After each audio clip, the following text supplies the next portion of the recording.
How to hide distracting things on Safari on iOS 18. Have you ever had the need to hide things on your Safari browser that prevent you from browsing web pages normally?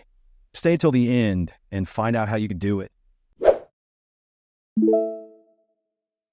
Okay, first of all, we will open the page we want. I will take the NBA page as an example. The site looks pretty okay. However, what if you're on a page that is full of advertisements and that bothers you? You can hide that now. To do that, we will find a small icon located in the lower left corner of the screen. When you find it, tap on it.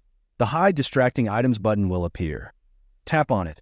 Now all you have to do is select the part you want to hide. Choose something. When you have done that, the Hide button will appear, which we will tap on. A nice animation will appear and the content will disappear. In this way, you can hide anything from the site that bothers you. That's all. If you found this tutorial helpful, don't forget to give it a thumbs up, subscribe for more similar tips, and hit that notification bell so you never miss an update from us.